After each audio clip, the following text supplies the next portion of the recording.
Okay,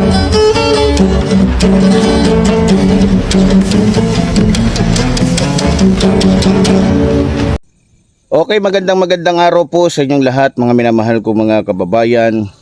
Muli po, nandito na naman po yung lingkod Epifanio Labrador dito po sa ating programang Reaction Mo Birada Ko. At syempre sa ating pagpapatuloy, binabati muna po natin ang ating minamahal na Pangulong Ferdinand Marcos Jr., maging ang ating minamahal House Speaker Martin Romualdez, maging ating minamahal na First Lady Lisa Araneta Marcos. Okay, sa araw pong ito mga minamahal ko mga kababayan, medyo late ko na pong bibigyan ng reaksyon itong mga sinabi po ni Kibuloy. So kaya ko po ito itinapik ngayong araw. Gusto ko lang po kayong maging maingat. Gusto ko lang po kayong maging aware. Gusto ko lang pong malaman ninyo na itong taong ito ay hindi po dapat paniwalaan. So ba't ko po nasabi yan? Yan po ang ating tatalakayin ngayon. Yan po ang ating bibigyan ng berada ngayon. Pero bagong lahat mga minamahal ko mga kababayan, syempre binabati ko muna ang ating mga kababayan na mga solid Epifanio supporters, maging ating mga kababayan sa abroad na lagi pong sumusuporta sa inyong lingkod. Maraming salamat po sa likod ng ating mga pagsubok na nadadaanan, nararanasan o nararamdaman. So sa araw pong ito, panoorin muna po natin yung video po na bibigyan po natin ng matinding reaksyon. Panoorin po natin. Ang una-una ko pong advokasya, ako nagtatrabaho po. Pupunta ako sa politika, hindi ko hanap ang pera.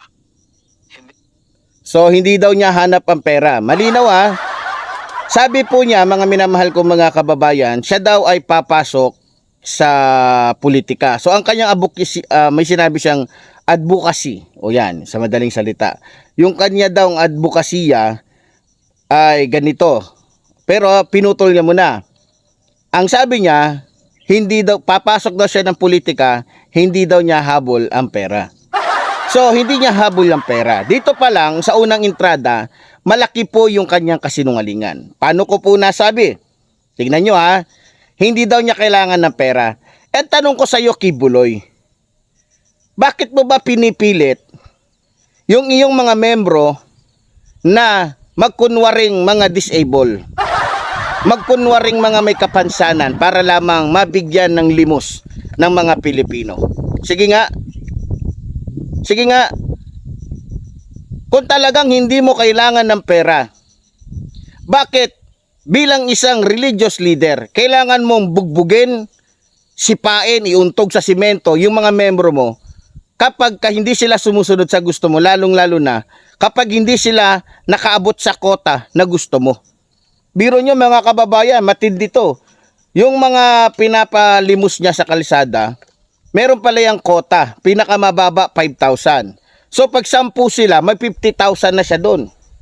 Hindi lang naman po 10 pirasong mga membro niya na pinipilit niyang mamalimos sa buong Pilipinas ang pinapamalimos niya sa mga Pilipino. Pwedeng, kung di ako nagkakamali, nasa mahigit 1,000. So pagpalagay na lang natin, 1,000 sa 5,000, ilan na yon? Sige nga. Kung talagang Kibuloy, hindi mo kailangan ng pera, bakit pinipilit mo mga membro mo na mamalimos o magkunwari, mang-scam sa mga Pilipino para lamang abutan ng pera? Sige nga, doon pa lang mga kababayan, palpak na. 'Di ba? Dahil booking na, ako sa tingin ko lang dahil booking na si Kibuloy sa kanyang sistema, sa kanyang diskarte, sa kanyang pamamaraan na kung saan napag-usapan nga doon sa Senado yung kanyang diskarte, ayun. 'Di ba? Magbabago siya ngayon ng diskarte. Papasok siya sa politika para nang sa ganon, mga kababayan, makinig kayo. Nang sa ganon, mas malaki. Mas malaki yung kanyang mananakaw sa pamamagitan ng kanyang kapangyarihan. Tama? Kasi booking na siya Booking na.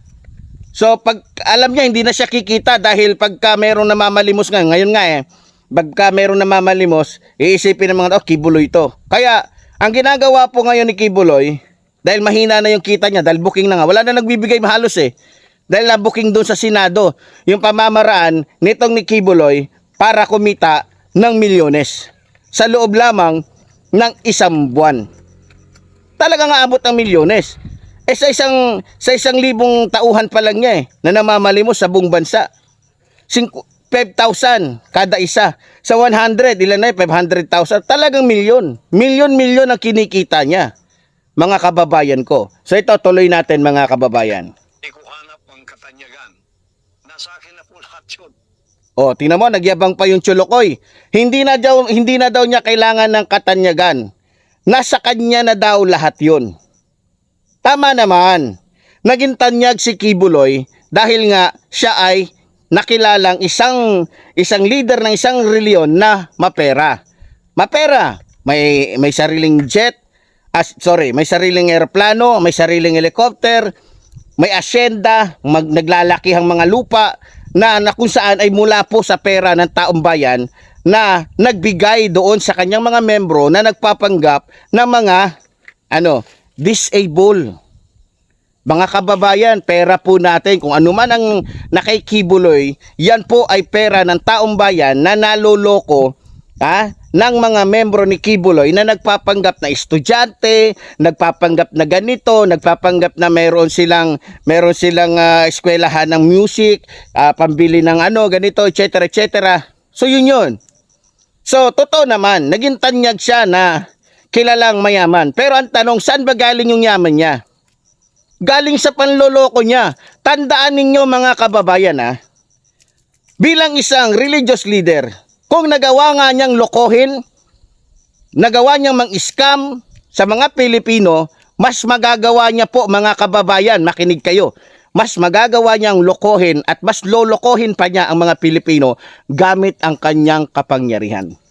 Kaya ko sinasabi ito para maging aware kayo. Hindi po tayo naninira dito. At sigurado kong 99%, dahil alam naman natin, hindi sasangayon dito yung iglesia ni Manalo, yung iglesia ni, membro ni Kibuloy sa KOGC. Hindi sasangayon yung mga yan. Kaya nga 99%. Kasi 1% lang sila kung tutusin sa mga Pilipinong naniniwala at sang-ayon sa sinasabi natin, mga kababayan. So ito, tuloy natin. Hindi ko na po kailangan yun. Ako ay magtatrabaho lang at tutulong para mabigyang solusyon ang ating mga kinakaharap na problema. So, ang layunin daw niya ay para tumulong lang. Kayo, maniniwala ba kayo mga kababayan? Tutulong siya dahil sa problema daw ng ating bansa.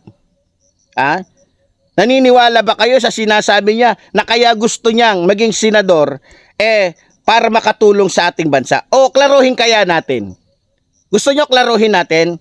Gusto kong ibigay sa inyo yung kaisipan na mayroon ako at aking naobserbahan. Sa totoo lang, kung ako po tatanungin ninyo, hindi naman po talaga gagamitin ni Kibuloy yung kanyang kapangyarihan para tulungan ng mga Pilipino sa kahirapan o sa nangyayaring kahirapan sa bansang ito.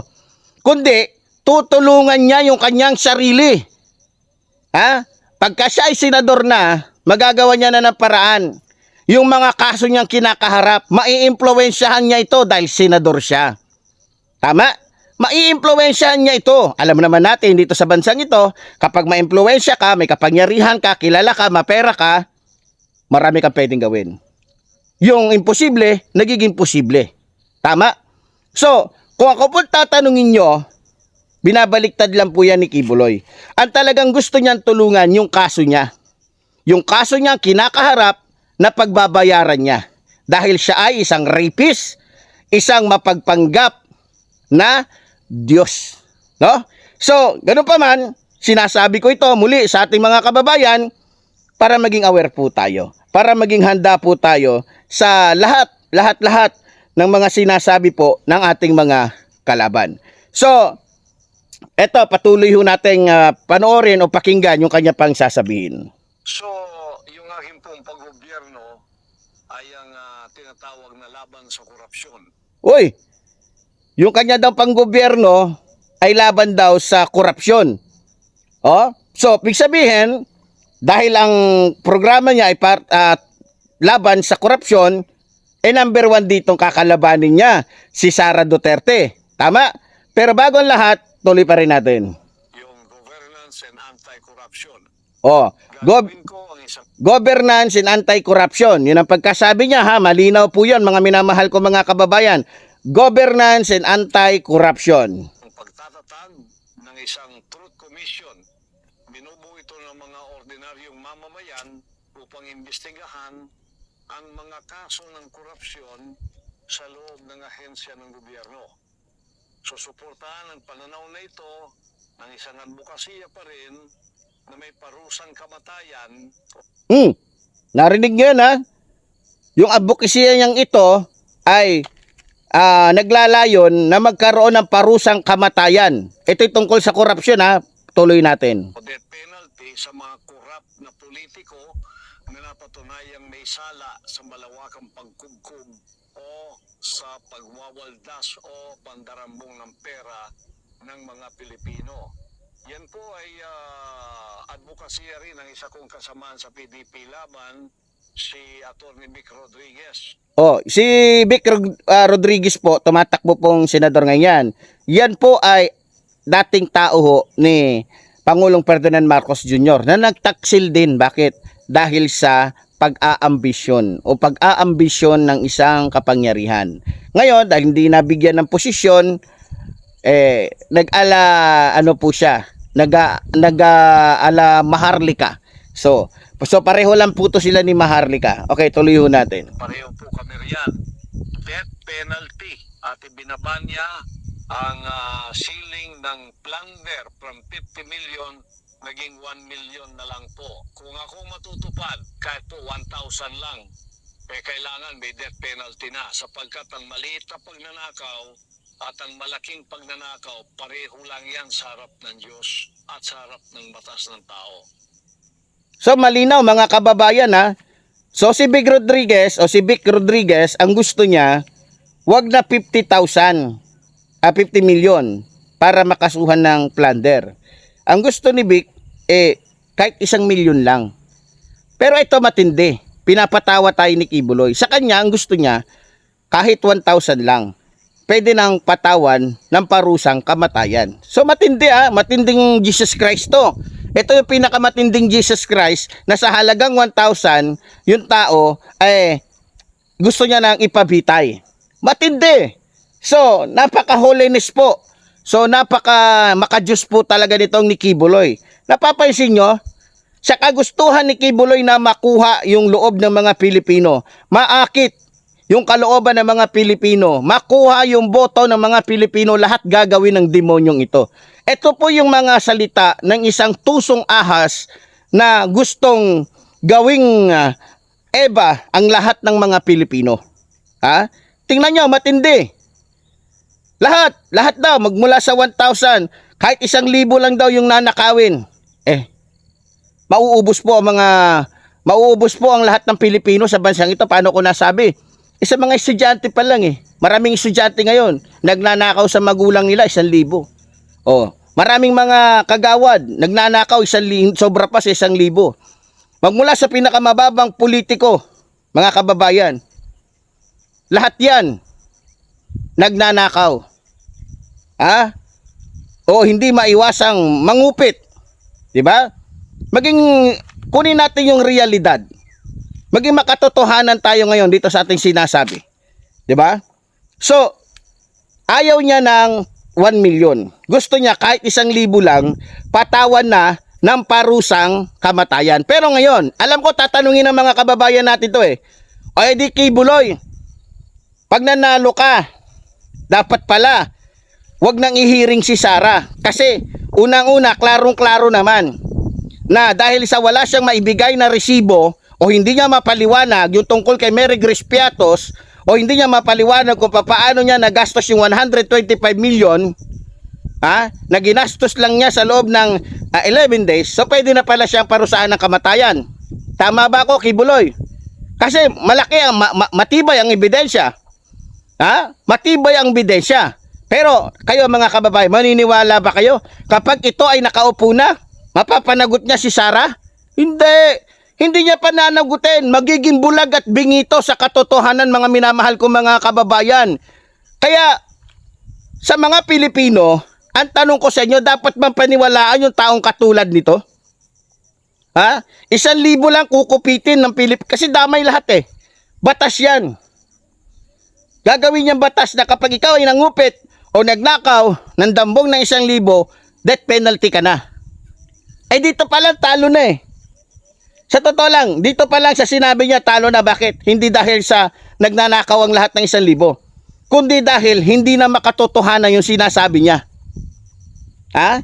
Hindi na makatotohanan yung sinasabi niya. Pati yung mga kakampi niya, sa totoo lang, hindi sang-ayon sa sinasabi nito. Magiging kalaban pa ng gagong ito yung mga kakampi niya. Bakit? Eh walang niya naman. Alalahanin mo, Kibuloy, trilyon ang ninakaw ng best friend mong si Digongyo. Bilyon ang ninakaw ni Sara alias Mary Grace Piatos. Ha? Over naman yung ano mo para makuha mo lang yung mga Pilipino. Grabe ka naman. OA na masyado yung sinasabi mo, Kibuloy. Hindi na makatotohanan. Walang niya ka, edi kasama ka pala doon. Tiyak namin. Ha? Tiyak namin. Ang unang magnanakaw na senador dyan sa Senado, ikaw. Dahil sanay ka dyan, sanay kang mang-scam. Religious leader ka pa lang, yan na ang pinag-aralan mo, yan na ang ginawa mo, yan na ang tinuro mo sa mga membro mo. Tama ba ako mga kababayan? O ito, panoorin pa natin yung iba pang yung kadugtong ng bidyong ito, mga minamahal ko mga kababayan. Pangalawa po, yung sa kalusugan. We need a healthy Philippines. Puro kailangan malusog ang mga tao. Matanda man o bata man o binata man o dalago o babae man. Kaya sa kalusugan, ini-endorso ko ang Mobile Health Services Program upang dalhin ang serbisyo ng kalusugan sa lahat ng ating mga mamamayan. Mga kabilang na rito ang pamamahagi ng libreng gamot. Direkta ito sa mga liblib na pamayanan gamit ang mobile clinic sapagkat hindi lahat maka-afford ng pumunta sa ospital. Ako po ay nagkaroon ng pneumonia nung dinala ako doon sa Philippine Heart Center. Nakita ko doon ang mga nakalinyang tao sa kanilang garahe, yung kanilang parking lot, no? Nagtanong-tanong ako, ang iba doon nasa 1 buwan, 2 buwan, 3 buwan na doon sila. Naghihintay para mapagamot. Hanggang iba'y namatay na nga. Kaya nasaktan masyado ang aking puso sapagkat ito ang isa sa aking nakikitang hindi inaasikaso ng ating pamahalaan. Kaya nga ang PhilHealth, mahalaga yan. Merong budget pero hindi ginagamit doon sa kalusugan na dapat ito'y ipamigay na libre ang gamot sa lahat ng tao sa Pilipinas. Bilyon po ang pera natin yan, ngunit hindi ginagamit sa wasto. So, ipalalawak ko ang saklaw ng PhilHealth upang masaklaw ang mas marami panggamot, outpatient, pangangalaga at mga programa sa pagpapagaling o yung rehabilitation para sa mga pamilyang may mabababang kita. Sapagkat, tingnan ninyo pagka nagkasakit ang isang taong dukha, kung meron man siyang ipon, lahat ng yan ay mauubos. Kung meron man siyang bunting ari-arian, tulad ng lupa o bahay, ipagbibili pa yan. Kaya nagiging dukha silang lalo dahil dyan sa problemang yan. Meron tayong PhilHealth. Asahan po ninyo, pag ako ay naging senador, inilukluk ako kasama ng aking mga kasamahan sa PDP laban, ipaglalaban ko ang kalusugan ng ating mga mamamayang Pilipino. Libre gamot, lahat-lahat, pati doktor, pati hospital. Ipaglalaban ko po yan. Malaking laban ito sa Senado. Alam ko marami ang kukontra dito sapagkat hindi naman lahat tulad kong zero corruption. Kaya nga nawawala yung budget ng PhilHealth dahil kinukorap ito na dapat ilagay sa pangkalusugan. Saan nilagay? Sa tulay. Wala ka naman nakitang tulay. At yun ay mali. Itutuhid po natin yan. Kaya ang aking advokasya, ayusin natin ang Pilipinas. Ito ay isa ring advokasya ko, pagbabawas ng kahirapan. Poverty Alleviation Program. Magpapasa ako ng Philippine Food Security Enhancement Act na magbibigay ng kapital sa mga magsasaka para sa produksyon ng agrikultura, makapagbigay ng modernong kagamitan sa pagsasaka upang suportahan ang mabisang produksyon, pamamahagi at pag-iimbak ng pagkain. Susulong din natin yung tinatawag na subsidized utilities program upang magbigay ng subsidiya ang gobyerno sa mga bayarin sa tubig at kuryente na nakatuon sa mga pamilyang may mababang kita. So hanggang doon na lang po tayo dahil masyado na pong humahangin mga kababayan, ano. So doon muna po tayo sa sinasabi niyang kalusugan.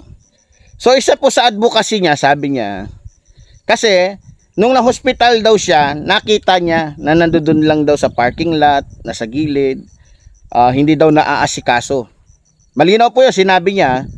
So, ang isa lang pong pinagtatakahan ko, at talagang siguro matatawa yung iba dito, maraming nakakaalam na sabi niya, sa kanya ang kaluluwa natin. Tama, marami nakapanood nun sa TikTok o ano, di ba? Sa kanya yung buong mundo. Sa kanya yung magmumula yung kaligtasan natin. Kasi sabi niya, hindi daw dumaan sa kanya, hindi daw maliligtas. Sinabi niya, kaya nga nasasabi ko na hindi ligtas ang Iglesia ni Cristo. Bakit? Hindi naman sila dumadaan eh. Hindi pa naman sila nagpapabautismo kay Kibuloy. So, ang sabi din niya, kung maalala ninyo, kaya niyang pahintuin ang lindol. Kaya niyang patigilin ang buhos ng ulan. O kahit pa yung bagyo. So sa madaling salita, ikaw nga Kibuloy, ang sabi mo, gusto mong tumulong. Ngayon, may kapangyarihan ka. May kapangyarihan ka magpagaling, may kapangyarihan ka magpahinto ng lindol, ng ulan, ng lahat. Dahil ikaw nga'y makapangyarihan, sa iyo ang buong mundo. Ngayon, kung talagang layunin mo na makatulong sa gobyernong ito, hindi naman siguro kailangan pa na iboto ka bilang senador. Ang kailangan mo sigurong gawin, maging totoo ka. Gamitin mo ang kapangyarihan mo. Kung ako kay Kibuloy, kung talagang totoong son of God ako, na makapangyari, kasi sinabi niya yun 'di ba? Kung ako yung nasa nasa lugar niya, nasa time na yon na nakikita ko na nandoon yung mga may sakit. Si Jesus Christ, mga kababayan, nung nakita niya yung may mga sakit, nilapitan niya Nilapitan niya yung may ketong, nilapitan niya yung bulag, nilapitan niya yung patay na nabuhay, nilapitan niya yung mga may sakit na imposibleng mapagaling ng doktor.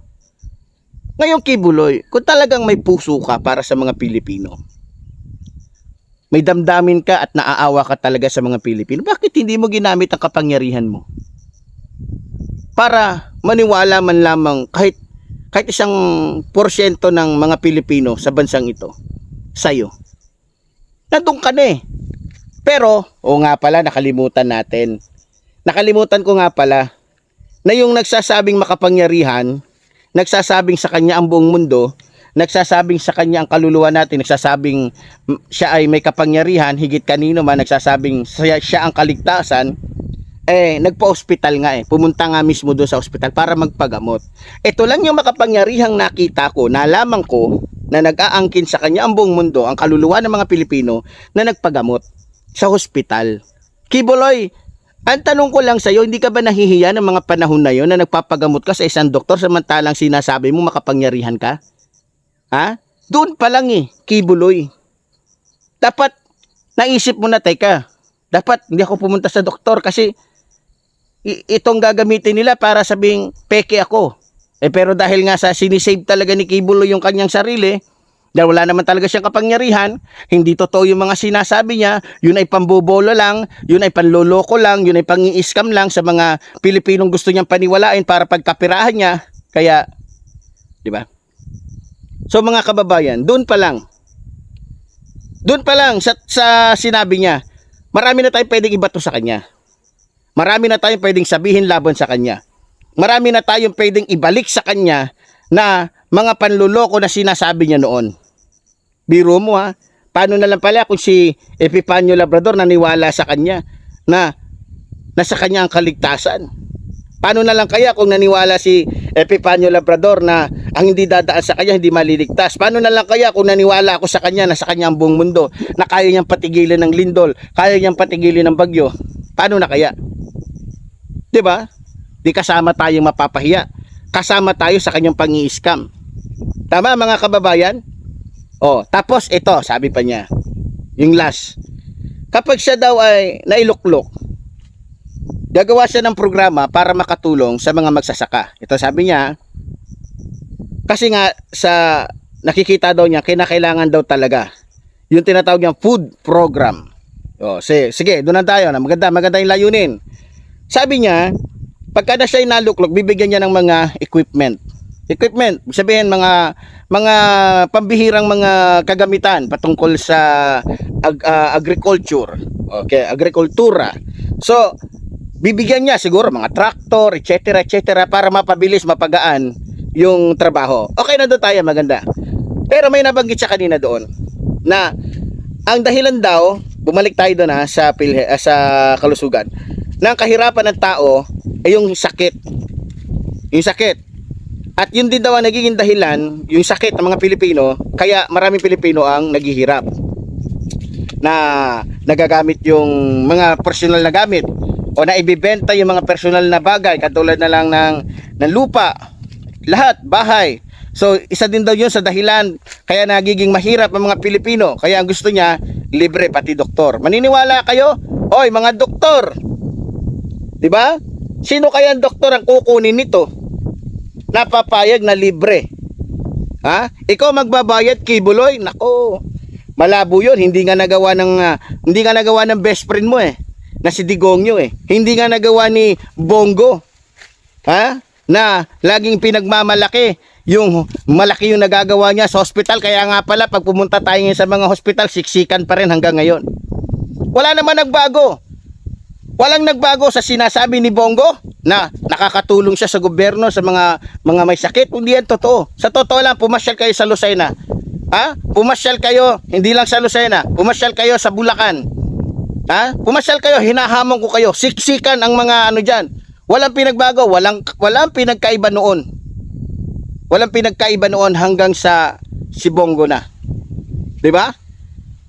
Ngayon, balik tayo doon sa sinasabi niya, gusto niyang tulungan ng mga Pilipino para hindi na maghirap. Alam mo, Kuy Buloy, kung gusto mo talagang hindi na maghirap ang mga Pilipino, total sinabi mo lang din na hindi mo kailangan ng yaman, katanyagan, lahat-lahat. So parang gusto mo nang sabihin na gusto mo na magpakumbaba. Ngayon, kung talaga nagpapakumbaba ka, gusto mong i-down ang sarili mo, bakit hindi mo kaya ibalik yung mga pera ng taong bayan na binigay sa inyo dahil sa panluloko ninyo sa pamamagitan ng pang-i-scam ng mga membro mo na nagkukunwaring mga disabled? Ibigay mo doon sa mga totoong mga maralita. Kahit wag na doon sa mga mayayaman, doon na lang sa mga maralita na naloko ninyo, nagoyo ninyo. Bilyon-bilyon ang hawak mo. Bakit hindi mo simulan na ibigay sa mga magsasaka kahit hindi ka pa senador? Kung talagang totoo ka, hinahamon kita, Kibuloy. Ha? O tapos pag tinulungan mo sila, tulungan mo na rin ako para maniwala ako sa iyo. Ha? Na talaga ang adikain mo tumulong. Pero wag na. Hindi ko kailangan ng pera mo dahil alam ko kung saan galing yan. Ha? Ngayon, Kibuloy, ang masasabi ko lang sa iyo, huwag ka nang magmithi pa ng mas mataas na kapangyarihan, ha, sa gobyerno. At huwag ka nang magmithi pa. Alam mo, sa totoo lang mga kababayan, ako natatawa ko Kung talagang may lead ng Holy Spirit tong si Kibuloy, hindi niya kailangan hindi niya na kailangan ng mga advertise, hindi niya kailangan ng mga sasabihin ganito ganyan. Kung talagang kalooban ng Diyos na mananalo to, pagkasama nito ang Diyos ang hihipo sa mga Pilipino para, di ba, iboto siya.